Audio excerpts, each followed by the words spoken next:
Тэгээ засгийн газрын дэвшүүлж байгаа энэ чөлөөлийн санаачлага бол энэ эдийн засгийн сорилттой энэ цаг үед бол хянан шалгах гэхээсээ илүүтэйгээр илүү эдийн засгээ идэвхжүүлэхэд оршино.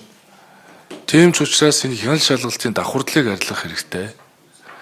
За мөн бид хяналт шалгалт хийхээсээ илүүтэйгээр зөвлөн тусалдаг болох ёстой гэж олон жил ярьсан.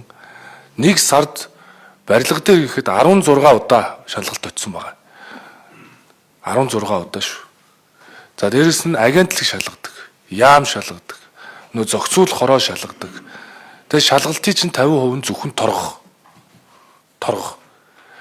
Тэгэхээр эрүүл мэнд байгаль орчноос бусад салбарт төлөвлөгөөт хяналт шалгалтыг өнөөдрөөс ингээд цуцалж байна. Тэгэхээр эдийн засгээ идэвхжүүлэх, чөлөөтэй үйл ажиллагаагаа явуулах, компани аж ахуйн нэгжүүдийг дэмжих зорилгоор нийт төлөвлөгдсөн байсан 9376 иргэн аж ахуйн нэгж байгууллагад хийх гэж байгаа хяналт шалгалтуудыг өнөөдрөөс цуцалж байна. Тэгээ засгийн газрын гишүүд анхаарлаа. За хотын дарга байна. За ингээд засгийн газрын тогтоолыг баталсан тооцлоо.